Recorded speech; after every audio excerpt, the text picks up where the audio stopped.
Get them out of the way and you don't have to go far. It was there.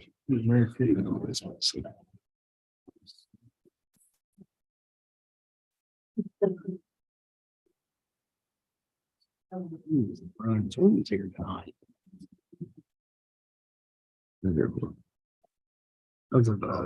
Ready, Ryan? Yeah. Okay, Greenville City Council will come to order. Please call the roll. Schmidt, Here. Whitaker, Get here. Brown, Here. Ely, here, Godwin, Here. Norris, Here. Rogers. Yes. If I could get everyone to stand for the pledge.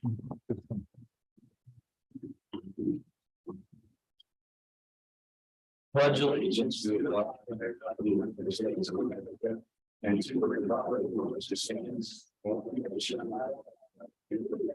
with liberty and justice for all.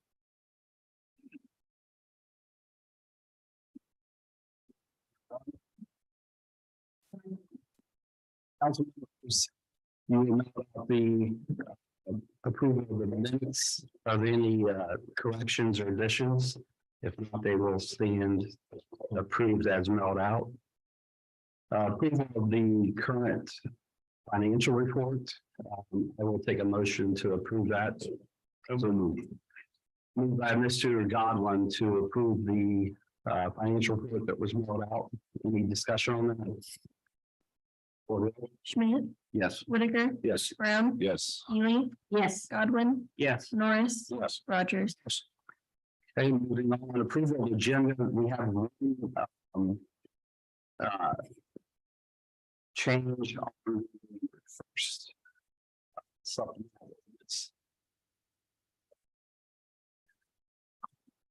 Sewage disposal and some of $800.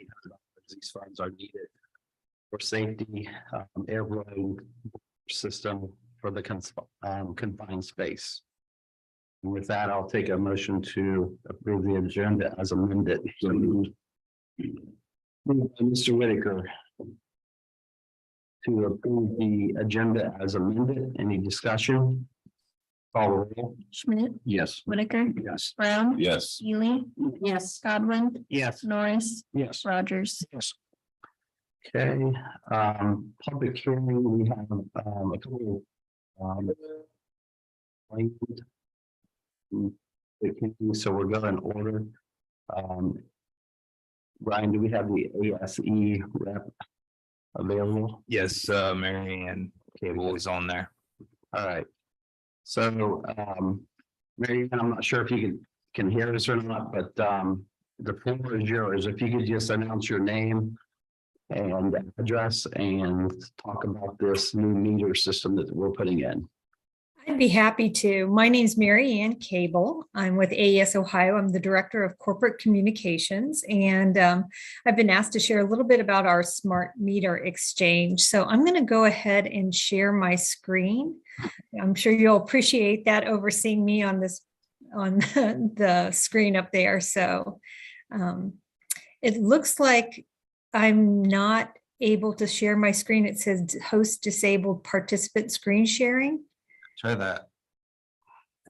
Try again. Okay.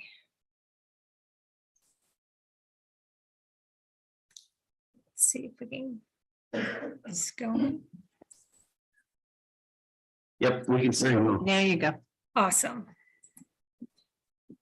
Okay, well, the first thing I want to do is, as I shared, I introduced myself, but I want to talk a little bit about the background when it comes down to the smart meter, as well as the smart grid. So I think that's really important to know going into this conversation today, and I welcome any type of questions that you may have, and we'll proceed from there.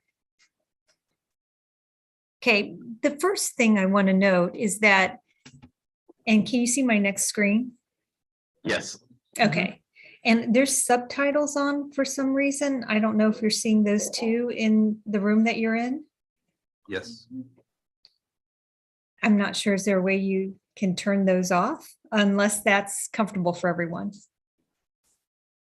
Yep, we're good with it the way it is. Okay, no problem. Well, the first thing I wanted to point out is we're modernizing the grid. So what does that mean? Well, we're moving from a traditional one-way grid to a two-way grid. So typically the path in which electricity goes and how we serve our customers is generation. That's anything from fossil fuel to, which is coal, and to hydro. At AES, we do everything but nuclear. And from there, it goes to our transmission and distribution lines. Of course, it goes through substations to disperse that as well, and then to the customer. But where we're going today is to a two-way intelligent platform. So we're going through a 4-year plan in terms of modernizing the grid. That's where we're going to bring green generation on with solar and wind, battery storage, and hydro.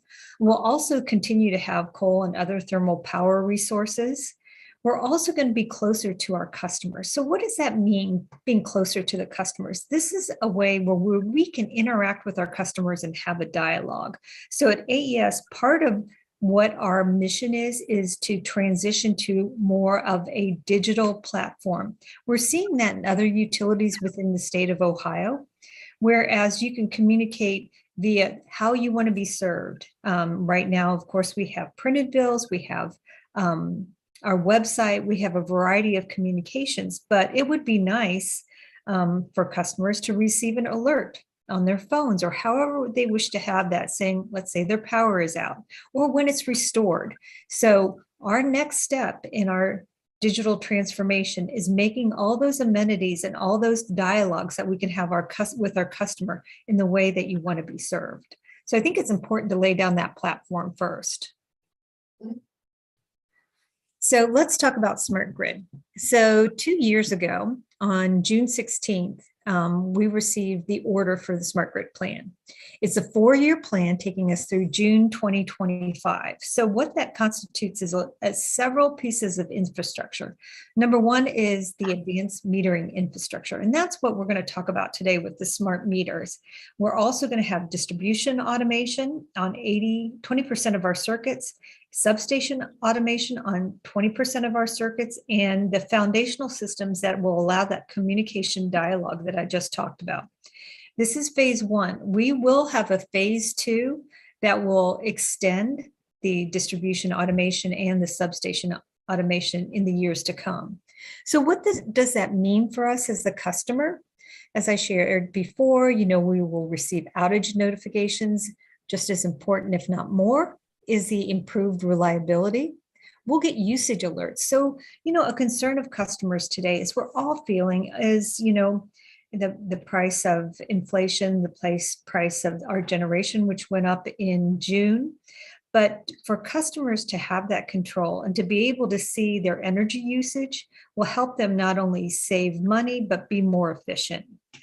The other part is incorporating distributed energy. And distributed energy is a renewable type of energy, should people choose to have that part of their portfolio. Extending more energy savings to our customers. And in the future, as we have seen, we're seeing commercials on TV already about the EVs, and what we have today are smart thermostats. And we have very generous smart thermostat rebates, which I'll talk about towards the end of the presentation. So regardless where we are in our digital transformation, when it comes down to smart grid, it all starts with the smart meter. So with the smart meter, what we're taking is exchanging is a digital replacement for your traditional meter. So, whoops.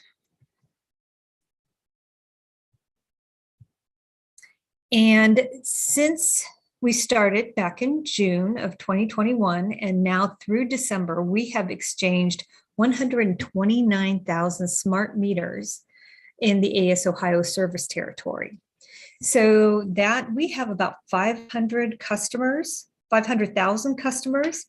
and we are going to finish that deployment at the end of 2025. So this map is also located on our website. And it's important to note the colorizations in terms of when we will be in different parts of our service territory. And we'll be in Greenville in the coming month. So we plan to take this path, and it may adjust itself as the months go on, depending on the deployment. And just as important as we're all feeling the pains of it is, the supplies. But you can rest assured we have adequate supply now to make those exchanges for the targets that we have in the near term. Before I move on, did anyone have any questions or did you want to wait till the end? I would say let's wait till the end for any questions. Sure. So the first thing I like to talk about is what you should expect. So when the day of your exchange or before the day of your exchange, you'll get a call that you will receive telling you about your meter exchange. Now, our people, whether they're AES employees or contracted by AES, will have IDs. Therefore, at any time, you can always ask for the ID. I think it's really important to note that because right now, just recently in the last week, we had reports of scammers going door to door, not just making those phone calls, but door to door. And these scammers that were going door to door were saying that they had a lower price for your energy. We always have to be careful of that. So our contractors, as well as our own AES Ohio technicians, will have their IDs with them. So what happens is they'll knock on your door first, and then they'll have their badge. If you're not home, they will continue to make the exchange because you've already been notified by phone. It will take a few minutes. It'll be a brief outage, and then your meter will be operational. And the thing is, too, is what we're leaving behind is a door hanger so that you can see the benefits of the smart meter, and you have an opportunity to use the QR code to go to our smart meter website. So this is really important too, because there's so much great information out there. Not only does it tell you the benefits of the smart meter, but there's so many, I want to say, myths out there. And we have a section that's dedicated to myth versus fact. So you can get all those questions answered about, whether does it emit, energy or electricity that has EFIs that could be damaging. Some of those questions are way up on people's minds in terms of whether they're truth or facts. So we answer all those through that truth, myth, or facts section of our website. Anyways, so the meter exchange is relatively quickly. So what can you get at this meter exchange? Now, as I shared with you, our whole service territory is going through the meter exchange, and we also have a digital transformation. So what's great about the immediate benefits that you can have with the smart meter exchange is, let's say we have an outage. What the smart meter does is our system pings that meter, it reaches out to that and checks it. It's like, oh, power's on, power's on, power's on. And that goes on for 15-minute increments.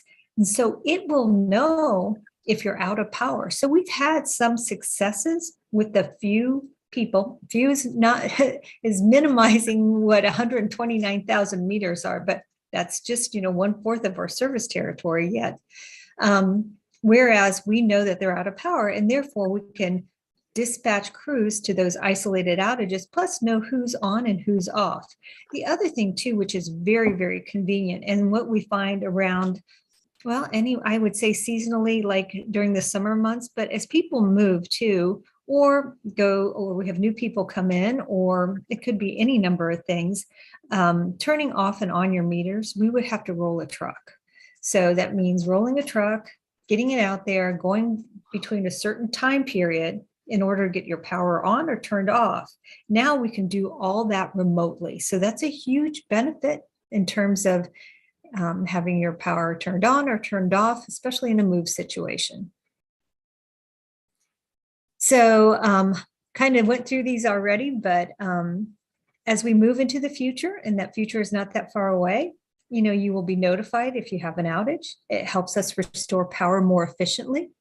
And it also provides us and you with ongoing usage data. So you know how you're using your energy. When are the peak times? You'll get all that information so that you have the tools to better manage your data. But we offer tools too, and that's when I mentioned the smart thermostat. So I'll get to that in a bit. It also promotes a more efficient grid. And just as the immediate example that I shared with you, we can turn on and off the power in the instance of moving. So I'm going to give you a quick example, and I do have a video too that might explain this a little bit better, but I'm sorry, did someone say something just a minute ago? No, that was just a cough. Go ahead. Oh, okay, sorry. So I was going to give you a very quick example of my, kind of elementary drawing here. So we talked about the smart grid. Not only are the smart meters out there, but we're installing different types of switchers and what we call reclosers that have that digital capability and intelligence. So let's say in this instance, we have a storm. That having those switches can isolate, like let's say where that big bolt of lightning is, where a tree goes down, from what could be 500 to like 25 customers that would be out. And that's because it can pinpoint where the location is. And then as you see next to the different substations, that's the red, yellow, and blue circles, and there are little red dots on there that are like they're almost like a valve, if you will. They open and close. And when they can close off and isolate that section of where the outage is, we can be more precise and quicker and safely restore people in a shorter amount of time. Otherwise, if we didn't have that, we would have potentially 500 people out in this example, and our trucks would have to do what we call scouting to see where that potential disruption in our service line is, and that could take more time. I had mentioned some things that people could do today and I called it a smarter new year. That's kind of our theme for this year. And that's to purchase a smart thermostat. Those are available now on the AES Ohio Marketplace, and we have generous discounts or rebates on those. If you're a veteran, well, now CenterPoint AES customer, you can combine those, and some are under 25 or half or less than half the cost of what you would buy in the retail store for a smart thermostat. I have one myself. I find it very advantageous, not only just the display, but being able to program it. And with some of the thermostats, they're behavioral. They know kind of when your lights go on. They have that extra level of sensitivity to the energy that you're using. And I'll just admit to it, I'm also very competitive. So at the end of the month, I always get a readout electronically to my email that tells me how many leafs I've earned in terms of how energy efficient I've been for the month. And when I see a couple more, especially when I get a year-over-year look and I'm doing better than the last year, it makes me feel that I'm being smart about how I use my energy. And that wraps it up for the questions. If you wanted to take a peek at the website, I'm happy to share with you some important places to go on the website. Hey, council members, any questions? On here, the ID. Is it a photo ID? Of the technician? It's very hard to hear you. I'm sorry. The photo ID that is contracted technician has, are those photo IDs? They're IDs for AES Ohio IDs. They list if they're a contractor or an employee, their name, and that they're associated with us. And they drive a vehicle that also has an ID on it. But it's not a photo ID. It is a photo ID. It is, Sorry. okay, that's good, thanks. Yes. I'm sorry, it's real garbled, so I apologize for not being That's able to okay. hear the question correctly. So I know we have some questions from the audience. So if anyone wants to come to the podium, just state your name and address. My name is Janet Dieter and I live at 303 East Harmon, and I have a few questions. I've been researching this for about 6 to 8 months. I heard about out west what was going on with these smart meters, and that's when I started the research. And then Dayton Daily News did a story, and it was a front page story, and many of the people in that story had these smart meters and they regretted it. They said that if they refused to take these meters, they were charged. And a friend of mine just got the phone call the other day, And she was told if she refused a smart meter, she would pay a fee of $100 one time and additional fee of $30 extra a month because they would have to send out people to read her meter. Is that true? Then the amount is $98.89. That's the one-time charge, and the monthly charge is $86.47. And that's maintaining the procedures and the reading and all the paperwork associated with reading the meters, plus having a meter reader go out to that respective home in their vehicle, in their car. This was approved by the PUCO. This is not only for AES Ohio, but for the other utilities in the state of Ohio, they charge the same amount for their smart meters. So you're saying then that every month my bill, if I decide to decline the smart meter, I will be paying an extra $86 a month in addition to my electric bill? No, if you declined or you opt out, you would have a one-time fee of $98.89. You would then have a recurring monthly charge of $36.47. $36, okay. Several people that was in the article, I don't know if you're familiar with the article from the Dayton Daily News, but several of the people said their electric bill actually doubled.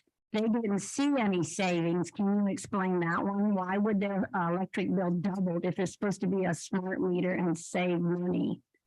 Well, the thing, number one, when did their smart meter get installed? As I shared just a few minutes ago, the generation prices for AES Ohio customers who take electricity from us or generation went up due to the auction that took place in the prior month. That price went from 4.8 kilowatt to 10.9. So that was more than a 50% increase on the generation side of their bill. Okay, so then also in my research, I have found out that there was one story that said people were using too much air conditioning because with these smart thermostats, they were able, that means the main company or what have you, were able to actually turn their air conditioning units off at these individual homes. Is that possible? No, that is not how our service, our meter is built. There are stories, there are situations out west, not in the AES Ohio service territory with our meters. Well, then over Christmas Eve, AES came out and they laid it down that they wanted people not to use their stoves, use a dryer, turn off unessential lights, and turn back their heat, or there may be periodic turnbacks or outages. What exactly did they mean? What would happen if they, because they said that they didn't think the grid could hold it. What were they getting at? That what would they do that if that did happen? It's hard to hear you again. But I know exactly what you're talking about. We are part of a regional transmission organization. That transmission organization is called PJM. PJM operates in 13 states and Washington, D.C. They are the grid operator. When that cold came through with sub-zero temperatures and the pull on the grid impacting 13 states, they operate the grid. That's when they put in a request to have their member utilities, of which AES Ohio, Duke Energy, First Energy, AEP, and others are a part of, to ask their customers for conservation efforts. They requested it on a volunteer basis. That was from December 24th through 10 o'clock the following day, which was Christmas Day. So when they said periodic outages, I took that to mean the way it was being stated over the TV, that they could possibly shut your electric down or off. And you're saying that would never happen because someone just showed me an insert in their bill, and it reads to that effect that if you use too much energy, they could shoot you down. And you saying that won't happen. That has nothing to do with the smart meter. It has to do with the grid operator. And what they would do if it got to that level where they would have to take those necessary steps, those would be rolling outages across that 13 state span of states and Washington, DC for 15 minutes to 30 minutes at a time. Once that would happen for that duration. Okay, I also had read in the paper at the beginning of December that the AES was asking for an additional $4 charge, and the public utility company denied it until spring. Is that also a possibility that's coming down the pike, that we're going to be paying an additional $4 for our electric bill in addition to these smart meters? Because the article in the Dayton paper also mentioned that the usage of the smart meter itself added on to your electric bill. So is there going to be possibly another increase come spring when the electric company or the public utilities company may grant you that? They have denied it so far. What do you know about that? So first of all, the order that we received was the distribution rate increase. There are two types of orders that happen. Number one is a distribution rate increase, or a distribution rate case is the better way to say it, because it's not always an increase. And that's when the company goes back and things like the Memorial Day tornadoes and all the improvements we made afterwards, that we have to recover those expenses. All utilities do that. The other thing is an electric security plan. That's looking forward. So how best to serve you. The reason, and we've got the order for the distribution rate case, and we're filing the electric security plan as to how we'll serve you in the future. And they are delaying the charge associated with the distribution rate case until we get the order for the electric security plan and to know what that amount is. At this point in time, I don't know if it's an increase, and I do not know how much that increase is until we receive that order. Okay, well, the paper stated it was a $4 increase. You mentioned something about in your talk just now, usage notification. What did you mean by that? Well, those are things like if you look at your bill and there's a portion of your bill that has what you've used each month, and it varies. It shows you that it's like a line graph. It's a bar graph, actually. And what you'll do is, like, if you're going higher than you did the previous year, however you choose to set that up to best use your energy, and you do not want to use over X number of kilowatt hours, then it'll say you're higher than previous year in June, higher than previous year in July. And that could be a number of circumstances. It could be how the weather is. We had 3-digit heat advisories this past summer with heat ranging in the hundreds, 108 being the highest with the heat advisory. So those variables come into play. Okay, I just, everything that I've read, I have not read anything positive about these smart meters. People said their bills doubled because you are being charged for every little bit of electricity that you're using. So I guess what I'm really concerned about is my 89-year-old mother. Is she going to have to watch her electric so much now because her bill is probably going to increase? And so will she turn down her heat and do whatever, sit in the dark? Concerned. I really don't want to take one. I just don't like Big Brother controlling what I do. So, like I said, I've read a lot for the last 6 months, and I didn't read anything good. So, thank you for answering my questions. You're welcome. Are there any other questions for ASE rep? Yeah, I got, To speak louder into the mic. yeah. Can you hear me? No. No, you gotta talk louder. No, Use your outside voice. outside, yeah, outside voice. Can you hear me at all? It's on. If you click into the podium. Anything else? She's got nothing. Hello? I hear you. I don't hear you. Yeah, hang on.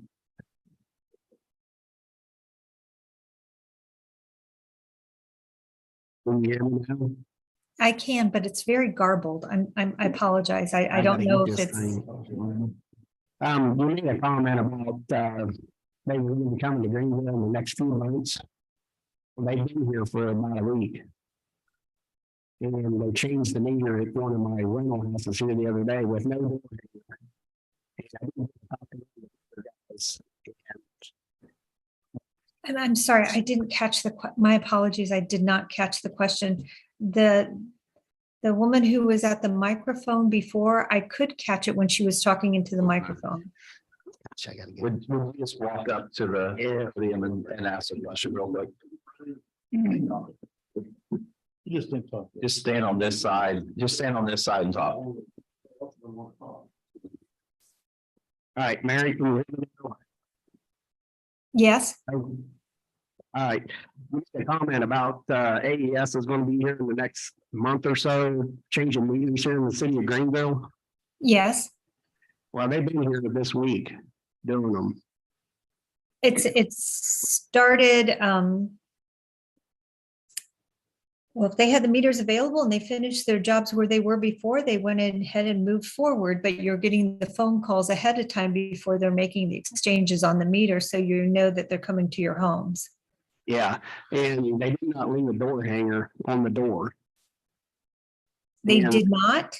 They did not leave a door hanger on the door saying they replaced the meter. I just happened to see him across the street, changing one across the street. So I went over and talked to the guy and asked him some questions about, we had a concerned citizen here in the city of Greenville asking, about what they can control and what they can do. Mhm. And, they use jumper wires going from the top of the box to the bottom of the box. So you don't have disrupted service. Correct. Meter out. So there is no outage when they do that. Sometimes there's a momentary outage. It depends sometimes on the homes. As I shared on the website, we actually have a video of one of our technicians exchanging a meter so people know exactly what to expect when they arrive at their home. Now, they're supposed to leave a door hanger, so I'm surprised to hear that, but thank you for letting me know. Yeah, then also you said the rate for your electric was 10.9. It went up in Yes. June with generation. Well, the city of Greenville has an aggregation, which is 4.99, Yes. and Okay. that will not affect us at all then, right? No, because your generation is different because you gathered together to get that aggregated amount. So there is a benefit of living in the city of Greenville. Yes. So Yeah. the individual that the woman the person who was on the mic before you may have, I don't know if that person lived in Greenville or somewhere else. Cities that have aggregated are in a different situation when they purchase their generation from than what people are who are not aggregated in their respective city. Yeah, and I did some work for a lady that lived on, sorry, guys. I did some work for a lady that lived on Gardenwood this last week, and her bill, she told me her electric bill was $300 for last month. And I told her, I said, can I see your bill? And she didn't opt into the aggregate program with the city. So she was paying the 10.99, and she goes, it's about double what she was paying last year. Correct. And so before I left, I helped her sign up for the city's aggregate program. Within a month or two, her bill's gonna go in half. So just a reminder, people still need to go look at their bills and make sure they're not paying if you live in the city of Greenville. Yeah, I wanted to mention something for those people, just for another fact about the competitive auction. We are assigned a date by the PUCO as to when to go to that auction, and however the market is on that day and wherever the prices are, that's what they bid on. And that was at a point in time that trajectory with oil and gas prices skyrocketed. So for people who did not opt into your aggregation and get their electricity from AES Ohio instead of a competitive electric supplier, are impacted by those prices. Okay, do we have any other questions on the meters? Yeah, real quick, because we've already allowed you more than enough time. Real quick. Question is, if somebody opts out now, can we opt back in to it later? It will be a charge to exchange the meter back to a smart meter. Yes, And but you what's the- can opt back in. What's the charge? What's The- the charge? I will find out the charge, but I believe it's the same as what it costs to opt out because they're putting it back in and installing it and sending out a crew there to exchange the meter. So are there any other questions for ASE or AES? We appreciate you jumping on here with us. And if we have any additional questions, we will email you or. call. That would be great. I appreciate that. Whatever questions you may have, I'm happy to answer and get back to you via email or however. Okay, thank you. Thank you. Thanks, man. Thank you. And thank you. All right, moving on to the next on the public hearing agenda is zoning amendment recommendation. This was to zone favorable drive from general business to planning unit development residential. Or is yours, anyone wants to talk about it? Sure. Be a hard thing to follow them. Hi, I'm Frank Pivo. I'm with Florida Cooper Companies, 500 South and Florida, Columbus, Ohio. Representing the developer of this property. I've been here quite a few times before. I think we've gone through everything to discuss. Last week, I sent a package of information to all the council members. I spoke to some of the council members. Thank you. Everybody I spoke with was very polite, very listening to me. I greatly appreciated that. It was insightful. Again, Oakley Point is going to be 43 senior units. There's going to be 12 one-bedroom, 21 two-bedrooms. It's going to be a 3-story building, elevator served. The reason that we're going with a 3-story building, we feel it's the most economical to build, and it's the safest building for our residents to live in. Again, we're doing the zoning change from a general business to an AR PUDR.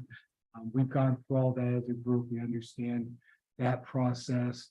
The one thing I'd like to reiterate is with the PUDR, it's a 2-step. I've gone through the first step. Second step, if you approve the zoning, staff will be able to have comments and we'll be able to work through the final details. One of the details is I are required to have like 89 parking spots. I don't need that many for a senior development, so we can negotiate or compromise on where we can get with the correct amount of parking spots. That's one of the discussion points. The other thing I attached with the package, I hope everybody looked at, was a market analysis that we did. We asked our market people to do something, on Greenville and what's going on in the community. And I feel like it was a pretty good thumbnail of the housing market. I think the biggest thing that jumped out at that housing, the analysis was there haven't been a lot of new construction in the last 2 to 4 years. So what happens is without that, rents are kind of low, and that's one of the problems that we have here. As with ours, the rents are low in Greenville, so new construction, you like to see new construction to bring the rents up. So anyway, I looked at the analysis over. I appreciate you taking some time and looking at it. And I guess I would open up for questions. I don't have anything else to say. I appreciate everybody's time. I look forward to a favorable. Council members, do you have any questions? Yeah, what's the cost of this project that you're wanting to do? So it's about a $12 million project. And you're going, wow, that's a lot per unit.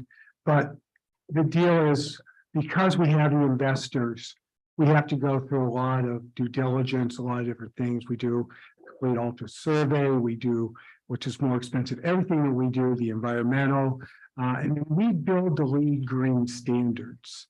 So our design, we build for 15 to 25 years is the way we put 30-year shingles on. We use brick, we use masonite, we used more expensive vinyl. We put vinyl on it.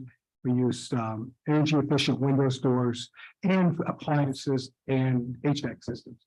So our costs are probably more than what a lot of market people are doing. So it's about a $12 million project.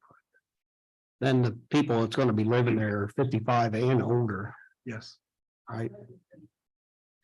So if you want, if you would, just keep your comments down, and if you want to come to the podium, just state it then. That's Yes. the housing you're targeting is the 55 and older. Yes. So we talked about this briefly before, and I know it's going, so if one of the housing members is husband and wife, and one of them is 55, 56, the other one can be younger. And the same thing with if for some reason somebody is, because of fair housing and different things like that, if somebody has to take over a grandchild, be the guardian of a grandchild, that's okay to do that because of fair housing. But generally our residents are probably over 60 years old. I mean, by the time they get to the economics and living in this type of environment, they're above age 60. What kind of rent thing would be charged for these units? So the rents basically go from anywhere from $410 to $755 a month. We have some, the 2 bedrooms will go from $491 to $846. And that's based off your income then, right? Based off your income. So when you come in as an application, you'll do an income verification with our team, our management team. That's the other thing is our company, we develop it, we build it, we manage it, and my owners take care of it. Any other questions? What about when child you're talking about it's to be 16, 17 years old? It's mixed up with the crowd scene. What happens then? So we have zero tolerance for drugs. And we'll have an on-site management. When you're in a senior development, everybody knows what's going on. The issue will be taken care of, and our management will take care of it. When you manage as many units as we do, we have the experience in doing it. Our management team will have a local manager, we'll have a maintenance person, we'll have a regional and a district, and we have the corporate offices. Columbus is not that far away. Is there a maximum income? If you exceed over 80% of income, you can't. 80% what? Of the median income, so you cannot live in our community. You're too low, you don't have any income, can't live in our community. To fall into that, and the average will be 60% of the median income will be our residents. So, what is that? The 60%, Yeah. 60% for one person is 31,200. And for two people, it's 35. Oh, that's their incomes. Yeah, 35,640. That's their incomes.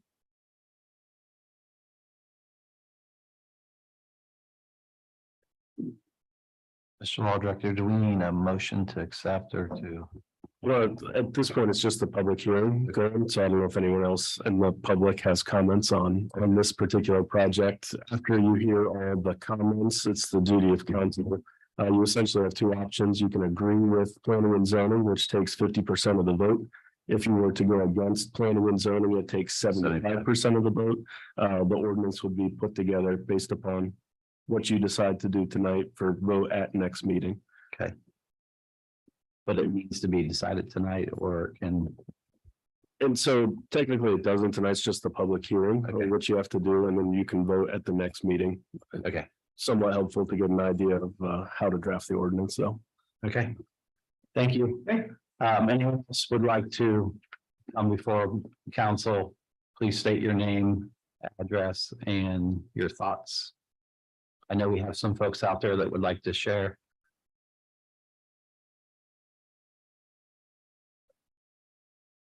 Hi, I'm Brian Reeser. I'm representing Ohio Signs, located at 1375 Bendon Way, which is right on the corner of Bendon and Adrian. So it'd be right next to where our property is located.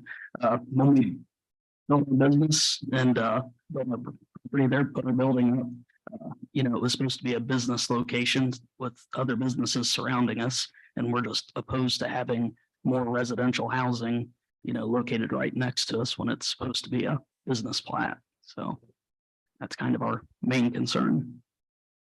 Thank you. Appreciate it, Brian. Thank you. Anyone else? Don't be shy, come up and talk. All right. Council, will you want to let this lie till next meeting? Or you want to make a decision on it? I think either take a motion to accept the recommendation or wait till next week. Or next meeting. Everyone should just have some opportunity to research or do anything more they want to. And Okay, I make a agree. decision. So let this lie till next meeting. Appreciate everyone coming up and their thoughts. Next public hearing, zoning amendment recommendation. So this is a favorable recommendation from planning and zoning on a parcel on State Route 121 North from general business to plan unit development. So anyone would like to come and speak on that?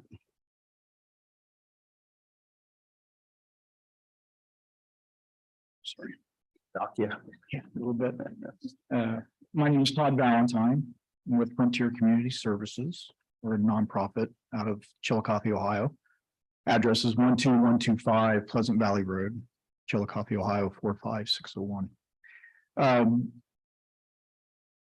The program or the units that we're also proposing on this 14-acre site are range units with attached garages. It's also 55 in order. It's utilizing the same funding sources as the previous development. Units are going to be all two-bedroom units. Similar rent ranges, 400 to about 800, and that'll be a variation from the 30% up to 60% AMI, which we have program requirements we have to follow. Our units are built under the enterprise green criteria and will be Energy Star rated, as well as the appliances. And the units are single level, no stairs, no elevators, and with attached garage with an automatic garage door opener.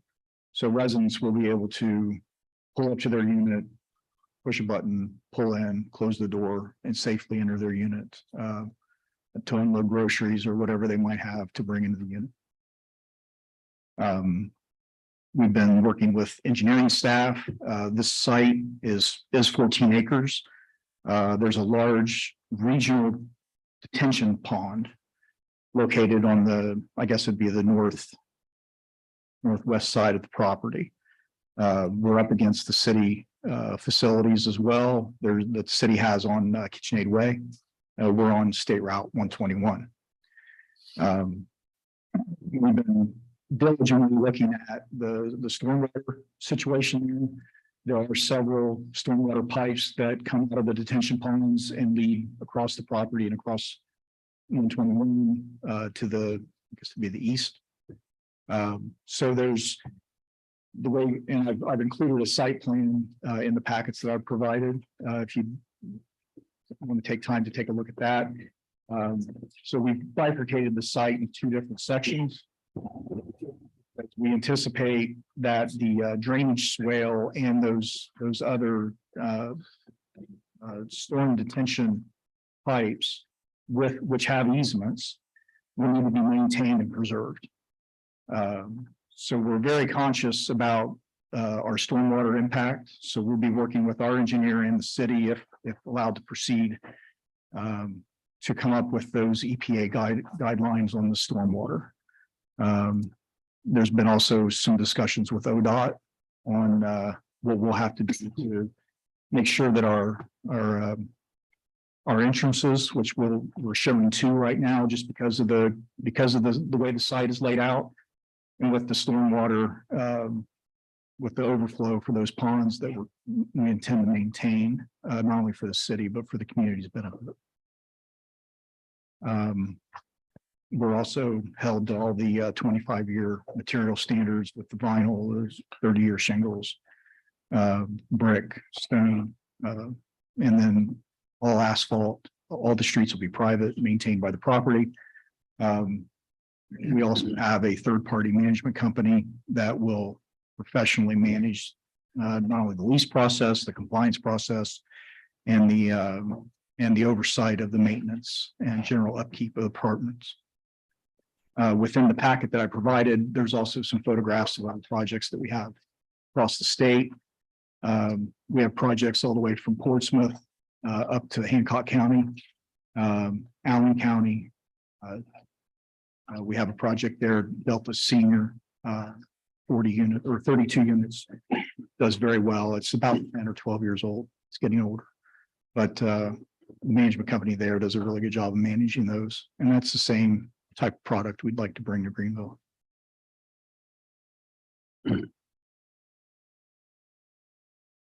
Council have any questions for Mr. Valentine?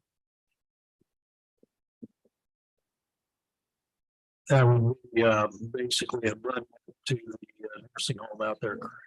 Yes, and across the street diagonally from the cemetery as well. We're pretty sure there'll be quiet neighbors over there.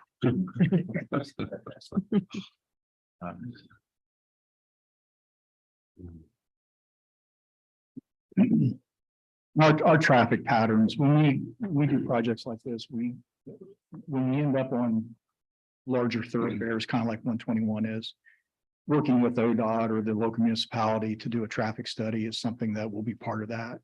So any improvements that might need to be made to accommodate the traffic patterns that are required, we're working that into our numbers. This project is roughly about a $10.2 million endeavor that we're looking at with the 42 units. We're also providing for the residents community center. We'll also have, which is also single level. It'll have indoor seating for dinners, parties. It'll also have a workout room, manager's office, maintenance area, as well as a covered shelter house and other amenities such as a dog park, and most often than not, the community garden area. We tend to leave that up to the residents once we're fully full and let them have an opportunity to create their own organization to decide how they want to utilize those spaces that we've identified for them. And we feel that the lower density, we're only 3 units per acre, given the current site, which is well below anything that I think your zoning code would require. Sidewalks? Yeah, so we have internal sidewalks that will provide accessible pathways from each unit to the community area and out to the sidewalk. If you look at the site plan, we're showing a sidewalk along the right of way, the entire length of the property. Water and sewer will also have to be extended to the end of the property as well.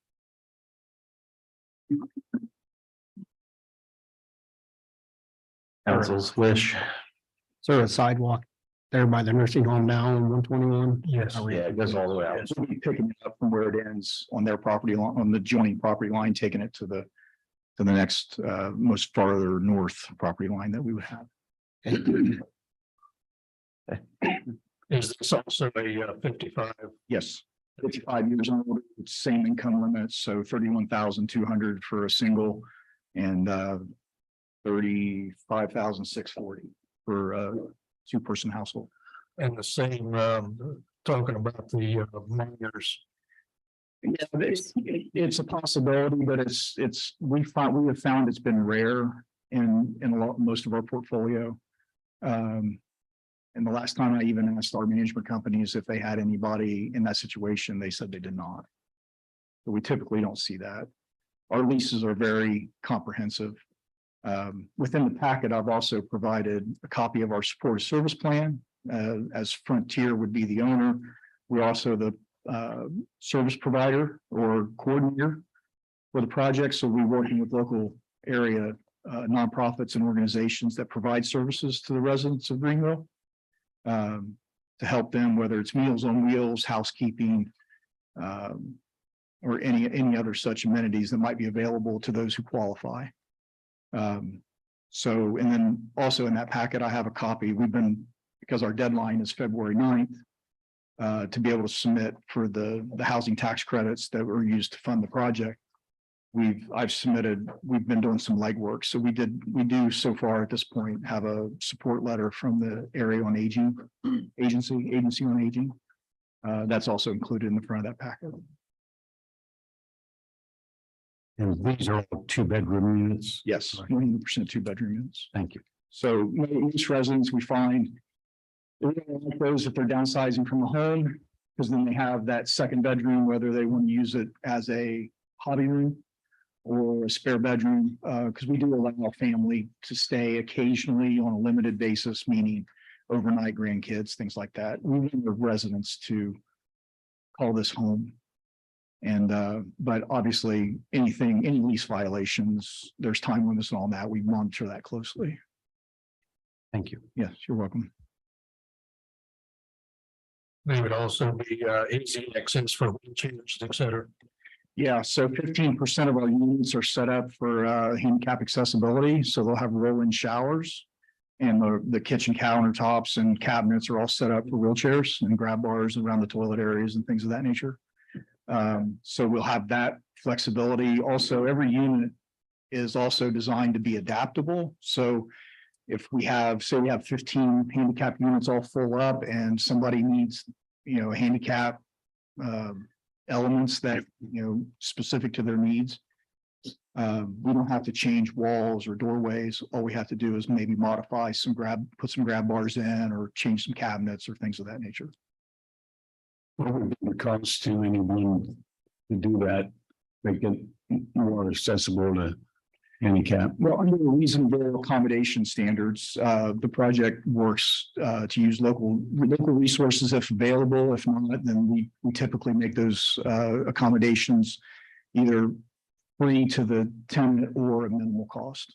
It varies on a case by case. If somebody needs a full-blown rolling shower, that gets a little bit more expensive to tear out, the standard shower to be able to put that in. So it varies. We're working on one right now in a project that we have in Athens County, Ohio. The tenant needs a roll-in shower, and we're partnering with the local DD agency to pay for half of that, and then the project is picking up the other half to make those adjustments. And the maintenance? We have a full-time maintenance main or technician on site, usually Monday through Friday, and on the weekends if needed, to continually monitor, check, and furnace filters, making any repairs that need to be made, checking in with tenants. We don't have any dumpsters. So everything that we do is the waste wheelers that are kept in the garage by each individual unit. So if we have a tenant that struggles to get those to the curb, which is just out in front of their unit, then the management company will work with them to either get another resident to help do that, or the maintenance tech will help. How often do you maintain the outer, the looks, if you will? You mean like replacing roofs? Yeah, I'm obviously probably as needed, but It's common. If we have a building as not mold, but not mold, fungus, yeah, I know what you're talking about, yeah. we can watch the buildings when they. Okay, that's what I was getting at. It looks of it. Asphalt is put on a rotating schedule. It's usually every other year or every 3 years on sealing, just depending on where it's located in the state and how often, Right. Northwest Ohio can tend to get a lot of snow and salt. So the ceiling and striping is maintained and kept up throughout the life of the project. The affordability and the rent restrictions will last for 30 years. So, and that is done through a restricted covenant that we will file with the local county courthouse through the agency that we're getting the funding from. Will this always remain 55 plus? Yes, unless otherwise amended through the financing agency that allocates the credits. So, but I don't think Frontier's never, I've been with Frontier for 3 years and I worked for another company for 23 years. And in the time that I've been there, I've never seen a senior deal ever change. I've also got Sam Wood here from our agency. He's our CFO. So if you want to rake him over the coals with, you know, any numbers, that'd be great. I'd like to video it. It's a lot of fun. No need, we'll pass. Okay. And if anyone would like to come and kick the tire, I'd send an email several times. I didn't know if anybody had a chance to look at that. If you want to come kick the tire on any of our projects, I'll take you, or not take you, but meet you there. I'm not going to come pick you up or anything. Hey, any other questions? So we'll do the same for this. We'll let this lie and then vote. Make a See if there's decision. any other public comment. Yep. Are there any other public comments? So this is one, again, this is one that planning and zoning did favorable for. So that would take 50% to move forward or 75% to say no, and it would get rejected. All right, moving on to public hearing. Is there anyone else has any other items they want to discuss? All right, move on to administrative reports. Mr. Mayor. Thank you, Council President. Will comment just a little bit. I don't have anything else on my agenda to bring up tonight, but I can comment on the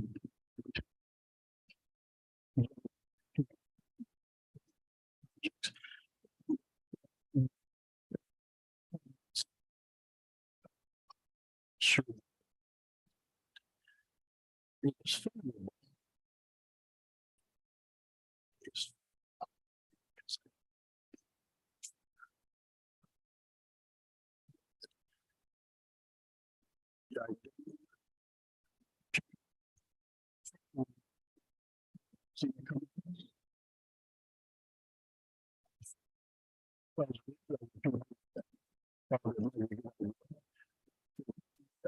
Sure, council's attention.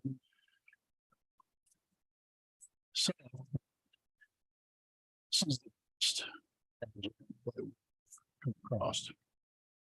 So it's anything.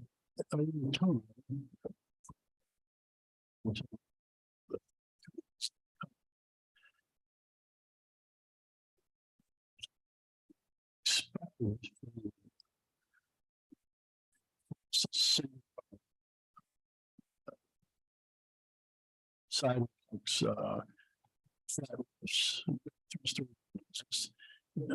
size of themselves. This is presented to us. So to make sure that came across. Saying yes to this change of recommendation. So I was I just like somebody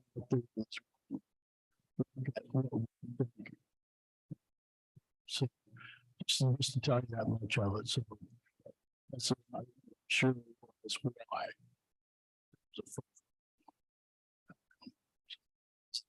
That. Okay. No, see, there were only 6 people. Okay. There was an empty seat. Okay. So if you have any questions for me, that's fine, but I just want to make sure you realize why that I voted that way. Because it was a best project that we can come forward on a basis, so. All right, thanks. That it?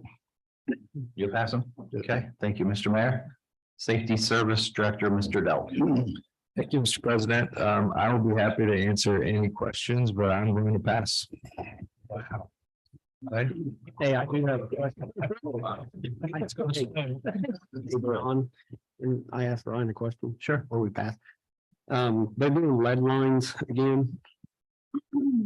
Over on, off of Washington. Yes, They put a hole in the new street. they did. Yes. Imagine that. It never fails. You pave a street and then we gotta open it up. Who gets in the hole first? Yeah, Okay. okay. Is that it? Yep, that's it. Thank you. All right, moving on to Law Director, Mike Green. Thank you, Mr. Council President. Just one thing to put on your radar, Planning and Zoning Commission is working through some changes. And you may have heard some issues come up. We're working to kind of regulate Airbnbs or VRBOs, the new trend to rent residential units out on a short-term basis. And so we're aware of the issue in the city. We're kind of working through that, and there will be a proposal that'll come to council. Ultimately, you'll vote on that, but that's to put it out there. If you have any strong feelings one way or another, again, understand planning and zoning is working through it. So get your opinions in now, while we're still drafting everything. It'd be helpful.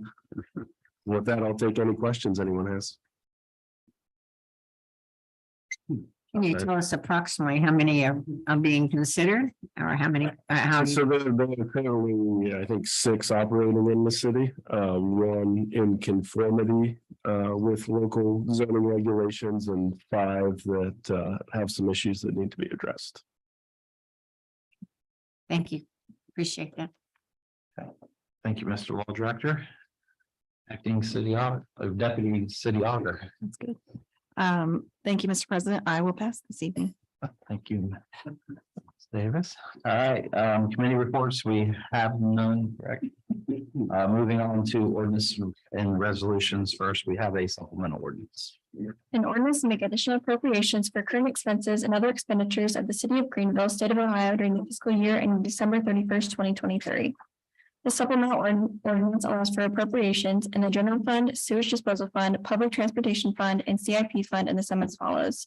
Crime investigation in the amount of $5,000. These funds are needed for operations expense. Transfers elected auditor and treasurer in the amount of $70,000. These funds are needed for transfer to the public transportation fund. New equipment, fire department in the sum of $365. These funds are needed for purchase structural firefighting boots for a new employee. New equipment, sewage disposal in the sum of $800. These funds are needed for a safety air blower system for a confined space. Operating public transportation in the sum of $61,030. These funds are needed to pay December's NP transportation invoice.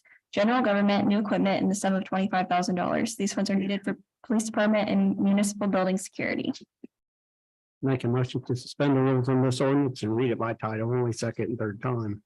Moved by Mr. Godwin to suspend rules, give this ordinance second, third reading by title only. Discussion. Call the roll.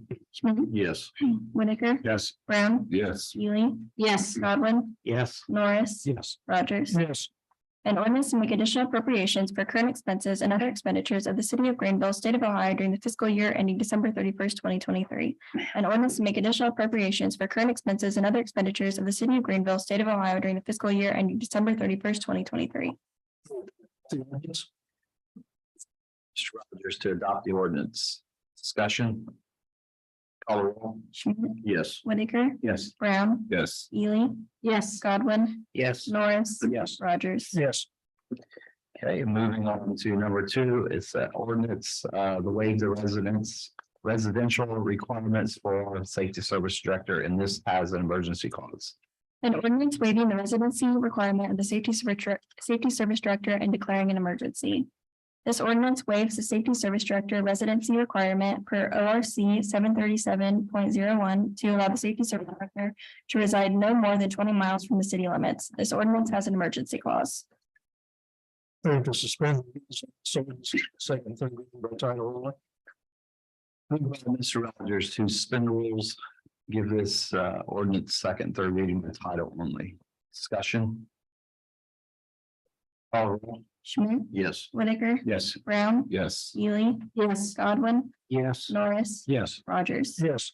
An ordinance waiving the residency requirement of the safety service director and declaring an emergency. An ordinance waiving the residency requirement of the safety service director and declaring an emergency. Move to adopt the emergency clause. Move to adopt emergency clause. Discussion. Call the roll. Schmidt, Yes. Whitaker, Yes. Brown, Yes. Ely, yes, Godwin, Yes. Norris, Yes. Rogers. Yes. Move to adopt the ordinance. Moved by Mr. Brown to adopt the ordinance. Discussion. Brian, are you moving? Not too far. Not yet. Okay. Looking. Okay. Nothing concrete or nothing. No, we've done this once before. Yeah. So, okay. Same reasons, just it's hard to pull the trigger on anything if you don't have the residency thing fixed first. Hard to have a horse in town too, It right? is, it is. Now we have a goat too. It's not in town. Okay. Any other questions for Ryan on this? And field a couple questions on this and for other managers, you know, superintendent from the street and wastewater, water. You know, we allow this, the fire chief, the police chief, we allow to be outside. So really, the safety service director was the only position left other than elected officials. Is that correct? That is correct. So I just wanted to throw that out there. Any other discussion? Is there a motion to approve or to adopt? Yeah. Call the roll. Schmidt, Yes. Whitaker, Yes. Brown, Yes. Ely, yes, Godwin, Yes. Norris, Yes. Rogers. Yes. I can show you the electric. All right. Moving on, number 3, a resolution authorizing safety service director to advertise for bids, for equipment and labor for the Yolo Park restrooms. A resolution authorizing the Director of Public Safety Service to advertise for bids for the rendering of necessary materials, equipment, and labor in connection with the Yola Park restrooms. This resolution authorizes the Safety Service Director to advertise for bids for equipment and labor regarding the Yola Park restrooms. Suspend the rules, give this resolution second and third reading by title only. Mr. Rogers to suspend the rules, give this resolution second, third reading by title only. Discussion. Call the roll. Schmidt, Yes. Whitaker, Yes. Brown, Yes. Ely, yes, Godwin, Yes. Norris, Yes. Rogers. Yes. A resolution authorizing the Director of Public Safety Service to advertise for bids for the rendering of necessary materials, equipment, and labor in connection with the Yola Park restrooms. Resolution authorizing the Director of Public Safety Service to advertise for bids for the rendering of necessary materials, equipment, and labor in connection with the Yola Park restrooms. Move to adopt. Moved by Mr. Whitaker to adopt. Discussion. What's the timeline for that? Is it still like May or whatever? You know, when they, Yes, that's the plan. okay. So we'll bid next week or put it out for bids next week. Those are due back, I think, the first part of February. And then award will come, the plan is to come back to council on February 7th meeting to award the contract, and then we'll be ready to go from there. Just for the record, you're gonna have timed usage of those restrooms, time locks or whatever. Yes, they'll be just like the main park restrooms and South Park restrooms. You know, whatever we determine, 7 to 10, they'll be time locked. Yola Park's cameraed and police department has the capabilities of watching those, so they see a problem on there, somebody's blocking a door so they can go in and out, then we can have an officer stop and check on those. Yeah. Any other discussion? Call the roll. Schmidt, Yes. Whitaker, Yes. Brown, Yes. Ely, yes, Godwin, Yes. Norris, Yes. Rogers. Yes.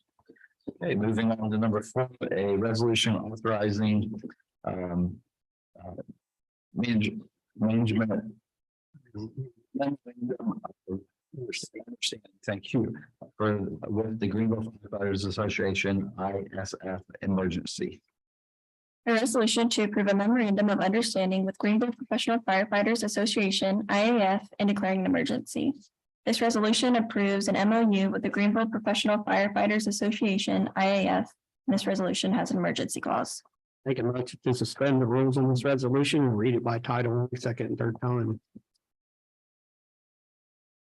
Moved by Mr. Godwin, suspend rules, give this resolution second, third reading by title only. Discussion. Call the roll. Schmidt, Yes. Whitaker, Yes. Brown, Yes. Ely, Yes. Godwin, Yes. Norris, Yes. Rogers. A resolution to approve a memorandum of understanding with Greenville Professional Firefighters Association, IAF, and declaring an emergency. Resolution to approve a memorandum of understanding with Greenville Professional Firefighters Association, IAF, and declaring an emergency. By Mr. Rogers to adopt emergency clause. Discussion. Call the roll. Yes. Whitaker, Yes. Brown, Yes. Ely, Yes. Godwin, Yes. Norris, Yes. Rogers. Yes. Okay, moving on to number 5, the resolution. We have to approve that one. Yep. Oh, yeah. It's just to adopt by who? Mr. Whitaker? Discussion. And just for clarification, the next 5, these memorandums of understanding, it's just memorializing that 2% increase that we gave for inflation to the various unions. So that's what these next 5 all are. Any other discussion? Call the roll. Schmidt, Yes. Whitaker, Yes. Brown, Yes. Ely, Yes. Godwin, Yes. Norris, Yes. Rogers. Yes.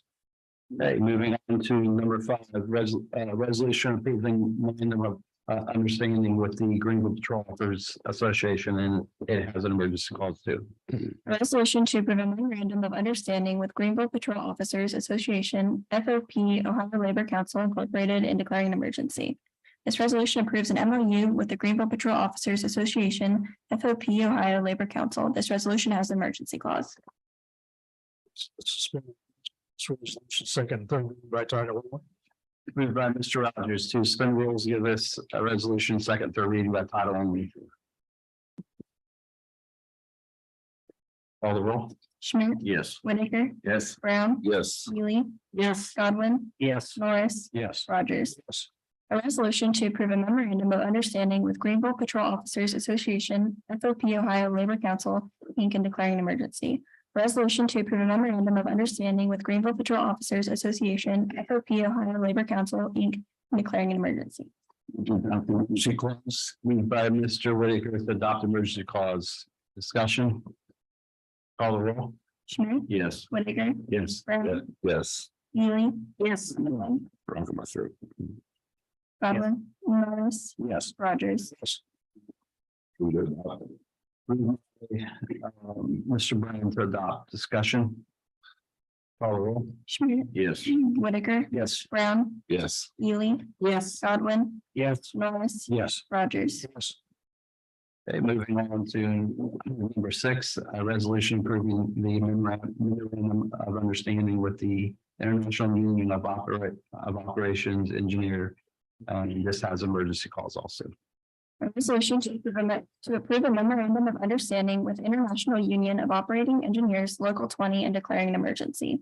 This resolution approves an MOU with the International Union of Operating Engineers Local 20. This resolution has an emergency clause. We'll suspend the rules and give this resolution its second and third reading by title only.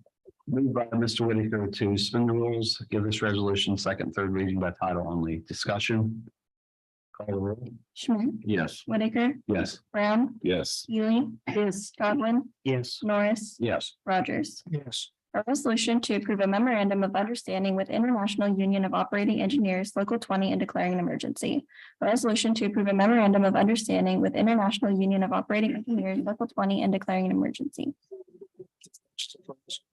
Mr. Rogers to adopt emergency clause. Discussion. Call the roll. Schmidt, Yes. Whitaker, Yes. Brown, Yes. Ely, Yes. Godwin, Yes. Norris, Yes. Rogers. Yes. Move to adopt. Moved by Ms. Whitaker to adopt. Discussion. Call the roll. Schmidt, Yes. Whitaker, Yes. Brown, Yes. Ely, Yes. Godwin, Yes. Norris, Yes. Rogers. Yes. Okay, moving on to number 7, a resolution to approve the memorandum of with the, let's see, with the Greenville Professional Firefighters Association, IAFF, ECO, and this has emergency clause also. A resolution to approve a memorandum of understanding with the Greenville Professional Firefighters Association, IAFS, Local 1101 emergency communication operators and declaring an emergency.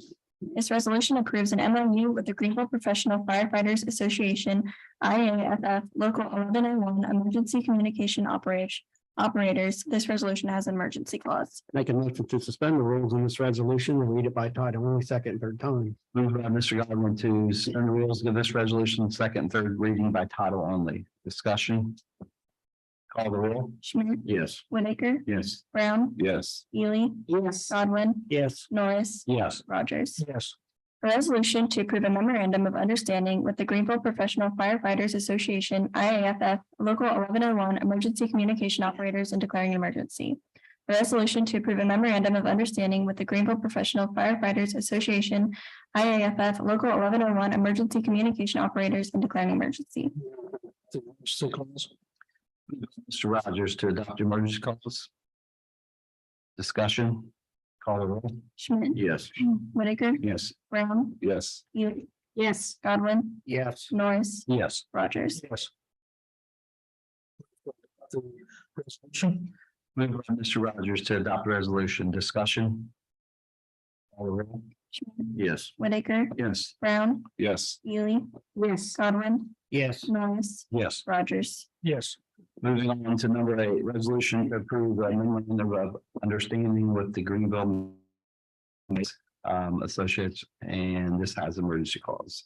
A resolution to approve a memorandum of understanding with the Greenville Maintenance Employees Association, Local 3884, American Federation of State, County, and Municipal Employees, Ohio Council 8, AFL-CIO, on behalf of the city's maintenance workers and declaring an emergency. This resolution approves an MOU with the Greenville Maintenance Employees Association, Local 3884, American Federation of State, County, and Municipal Employees, Ohio Council 8, AFL-CIO, on behalf of the city's maintenance workers. This resolution has an emergency clause.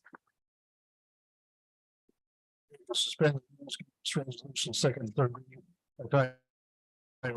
Mr. Rogers to suspend rules, give this resolution second, and third reading by title only. Discussion. Call the roll. Schmidt, Yes. Whitaker, Yes. Brown, Yes. Ely, yes, Godwin, Yes. Norris, Yes. Rogers. Yes. A resolution to approve a memorandum of understanding with the Greenville Maintenance Employees Association, Local 3884, American Federation of State, County, and Municipal Employees, Ohio Council 8, AFL-CIO, on behalf of the city's maintenance workers and declaring an emergency.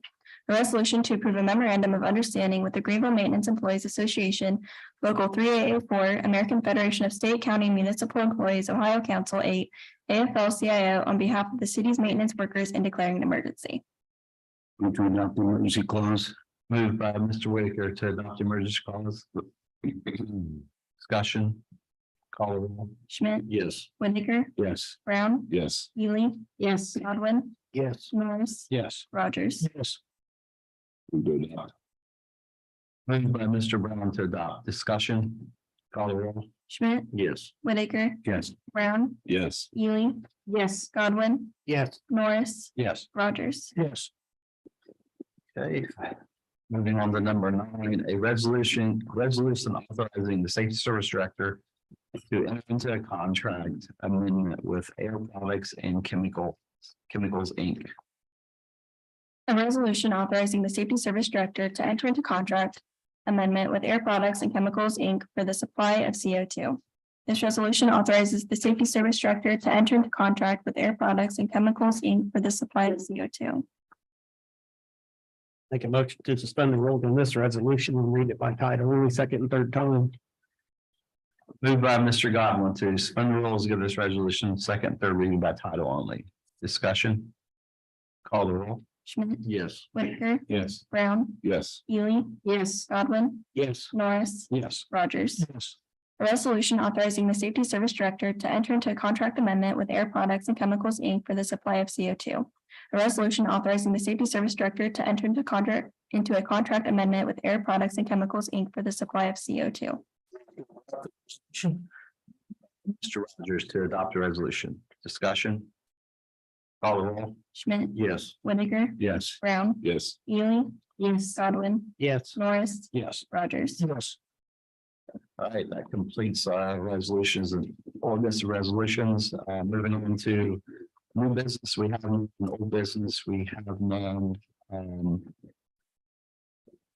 Council representing outside committee, Greenville Union Cemetery Board, do we have anything to report there? Actually, we did have a meeting. We had new organization. Mr. Brown is on the board now this year, so he joined us. We got another meeting set up for the 1st of February. They're looking at potentially putting the handicap ramp there to the entrance to the office of the cemetery building. So we're going to start looking at bids for that to make it ADA compliant. Other than that, not a lot not to report right now. Okay. Thank you for that update. Communications. We received the monthly reports of December from the fire department and the street department, and the fourth quarter report from the fire department. Okay. Call council. Schmidt, I will pass. Whitaker, Pass. Brown, Pass. Neely, Yes. Godwin, Pass. Norris. I have to be the odd man out. Evan, if I can ask you a question real quickly, and again, this is not a statement, but everything went smooth with the transit authority since we. Could you come up to the podium just so? Yeah. Thank you. Same address.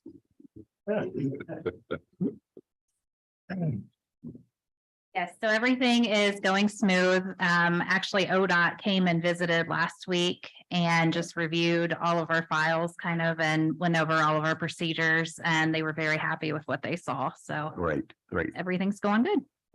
And the drivers, dispatchers, everybody's happy They are. and going smooth. All right. The time clock a little bit, but other than that, we're doing good. Okay, very good. Thank you. Anything else? And I'll pass. I'm sorry.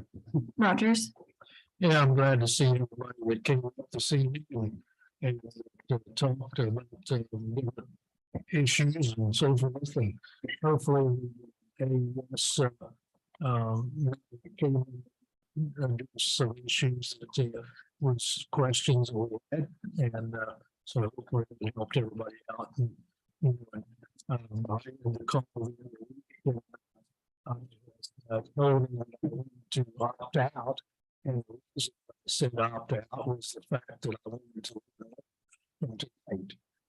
to talk to you. I'm sure she was explaining to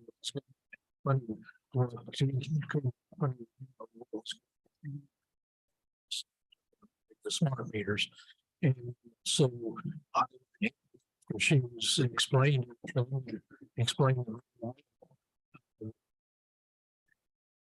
change your mind.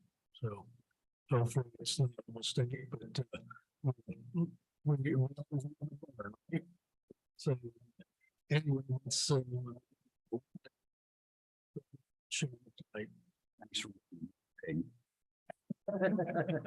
but President Baumgartner. Yeah, just one takeaway from tonight. I'm hearing, and I know I've had a couple of employees and a neighbor that was complaining about their high electric bill, and all three of them were not signed up on the city's aggregate. So if you're not signed up on the city's aggregate, you're paying probably double. So I know Clarence has helped a lot of folks. So I encourage all council, maybe reach out to your neighbors and just check and to make sure. So, and with that, I pass. I'll entertain a motion to adjourn. You're not very quick tonight.